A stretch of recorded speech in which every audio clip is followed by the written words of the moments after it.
नमस्कार विद्यार्थी मित्रांनो, मी डॉक्टर किशोर बागडे. आपण बघत आहात YouTube channel medical admission guidance.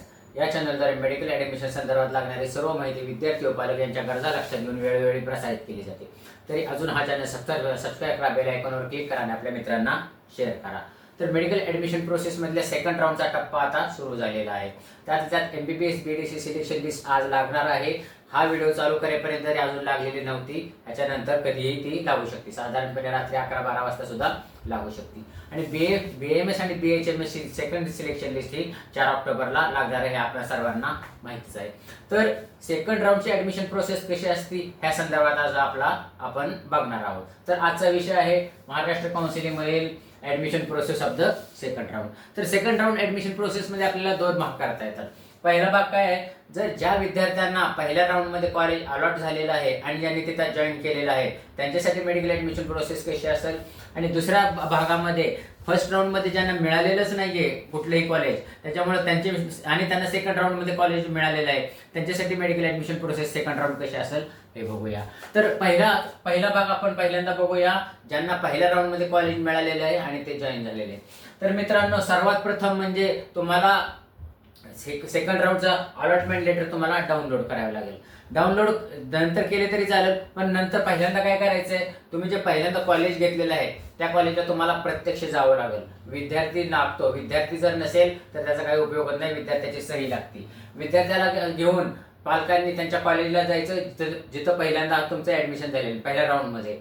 तर तिथं जायचं, तुम्हाला तिथं कॅन्सलेशन फॉर्म भरावा लागतो. ते म्हणतात कॅन्सलेशन फॉर्म भरून द्या, म्हणून जातानाच तुम्ही कॅन्सलेशन फॉर्म घेऊन जावा, तो फॉर्म भरा.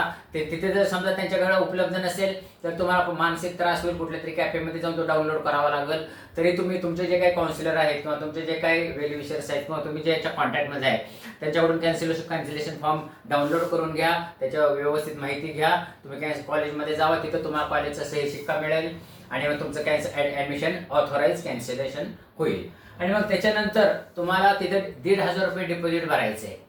पहिल्या कॉलेजला तुम्हाला 1,500 रुपये डिपॉझिट भरायचे, त्याची तुम्हाला रीतसर पावती मिळते. त्याच्यानंतर तुम्हाला तुमचे सगळे ओरिजिनल डॉक्युमेंट मिळतात आणि तुमचा DD किंवा जो काही चेक दिलेला आहे ते तुम्हाला परत मिळतं. आणि डॉक्युमेंट्स मिळालेत म्हणजे तुम्हाला रिटर्न मिळालेत ह्याच्याबद्दल तुम्हाला एक सही करावी लागते की आम्ही ह्या कॉलेजनी ह्या स्टुडंटला सगळे ओरिजिनल डॉक्युमेंट दिलेले आहेत, सगळा DD दिलेला आहे, सगळा चेक दिलेला आहे. तर हे सगळं घेऊन तुम्ही घरी यायचंय. घरी आल्यानंतर तुम्हाला दुसऱ्या राऊंडमध्ये जे काही कॉलेज मिळालेलं आहे त्या कॉलेजला कॉन्टॅक्ट करून त्यांना किती DDचा पाहिजे आणि कुठल्या ह्याला पाहिजे, कुठल्या नावाचा पाहिजे आणि कुठल्या शहराचा पाहिजे हे सगळं विचारून नवीन DD काढायचं आहे आणि तुम्हाला त्या कॉलेजला जाऊन ऍडमिशन घ्यायचं आहे. ऍडमिशन कशी घ्यायची आहे हे तुम्हाला माहितीच झालेलं आहे. तर ही झाली प्रोसेस ज्यांना पहिल्या राऊंडमध्ये कॉलेजला ऍडमिशन मिळालेलं आहे त्यांच्यासाठी. आता आपण दुसरा भाग बघूया. ज्या विद्यार्थ्यांना पहिल्या राऊंडमध्ये कुठलंच कॉलेज मिळालेलं नाहीये त्या विद्यार्थ्यांसाठी काय, त्यांच्यासाठी हे सगळं नवीनच आहे. कारण पहिल्या राऊंडमध्ये त्यांना काय नसल्यामुळे ते वेटिंगमध्ये होते आणि सेकंड राऊंडमध्ये त्यांना कॉलेज मिळाले. त्याच्यासाठी त्यांनी प्रथम काय करायचंय, सिलेक्शन लेटर डाउनलोड करायचंय. पहिल्यांदा सिलेक्शन लेटर डाउनलोड करायचंय. सिलेक्शन लेटर कसं डाउनलोड करायचंय ह्याच्याबद्दल मी व्हिडिओ तयार केलेला आहे किंवा तुम्हाला सगळ्यांना माहितीच झालेलं आहे. तो काय तुम्ही तुमच्या कॅफेमध्ये पण जाऊन बघू शकता. त्याच्यामध्ये नंतर तुम्ही सगळे ओरिजिनल डॉक्युमेंट घ्यायचे. सगळे ओरिजिनल डॉक्युमेंट घ्यायचे, झेरॉक्सचा सेट पण घ्यायचा आहे. ह्या विद्यार्थ्यांनी पण झेरॉक्सचे सेट घेऊन जायचे. कमीत कमी 5 झेरॉक्सचे सेट घेऊन जावा, कारण कधी कधी 3च लागतात, त्याच्याबद्दल काही प्रॉब्लेम नाही. आणि त्या झेरॉक्सवर सही कोणाची करायची, तर तुमची करायची, विद्यार्थ्याची करायची. सेल्फ अटेस्टेड म्हणजे काय, स्वतः विद्यार्थ्यांनी सही केलेली. तर विद्यार्थी हा सांगत असतो की हे डॉक्युमेंट बरोबर आहे, खरं आहे आणि सत्य आहे, ह्याला म्हणतात सेल्फ अटेस्टेड. तर सेल्फ अटेस्टेडची झेरॉक्स कॉपीच्या 5 सेट न्या. फोटो साधारणपणे 10 ते 12 न्या. 8 लागतात, कोणाकोणाला 4 पण लागतात, पण 8 ते 10 फोटो असू द्यावेत. तर हे सगळं घ्यायचं. त्या कॉलेजचा DD काढायचा, कुठल्या अमाऊंटचा त्यांच्याशी कॉन्टॅक्ट करून, आणि कॉलेजला जायचं.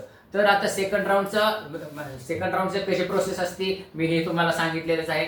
सेकंड राऊंडचे नियम कसे असतात हे पण तुम्हाला सांगितलेले. 2 मिनिटांमध्ये जस्ट नियम कसे असतात सांगतो आणि हा विषय सांगू. सेकंड राऊंड, आता पहिला राऊंड हा फ्री एक्झिट होता, तुम्हाला माहितीच आहे. सेकंड राऊंड हा सेमी फ्री एक्झिट असं म्हणू शकतो आपण.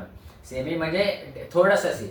जर समजा सेकंड राऊंडला तुम्हाला कॉलेज मिळालं आणि तुम्ही घेतलं नाही तर तुम्हाला बेटरमेंटला जाता येतं, पण बेटरमेंटला जाण्यासाठी तुम्हाला परत रजिस्ट्रेशन करावं लागतं, पेमेंट करावं लागतं, डॉक्युमेंट अपलोड करावं लागतात. म्हणजे पहिल्या राऊंडच्या अगोदर तुम्ही जे रजिस्ट्रेशन केलेले ती सगळे प्रोसेस तुम्हाला पुढे जाऊन तुम्हाला तिसऱ्या राऊंडला जाता येतं. कुठल्या केसमध्ये जर सेकंड राऊंडला तुम्ही जर ऍडमिशन कॉलेज मिळालंय पण तुम्ही ऍडमिशन घेतलं नाही, तर मग तुम्ही तिसऱ्या राऊंडला अशा ह्या वेळी जाऊ शकता नवीन रजिस्ट्रेशन करून.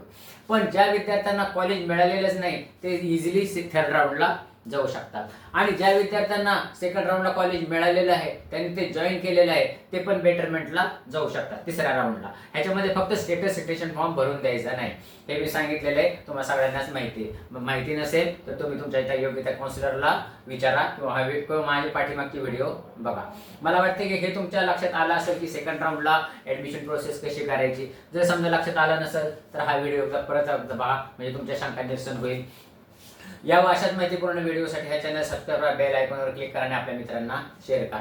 कारण हा चॅनल मेडिकल ऍडमिशन संपेपर्यंत तुम्हाला जे काही महत्त्वाच्या गोष्टी आहेत ह्या तुमच्यापर्यंत पोहोचू शकतात. आणि इतर पण गोष्टीवर आम्ही व्हिडिओ तयारच करत असतो. एवढं बोलून आजचा विषय थांबवतो.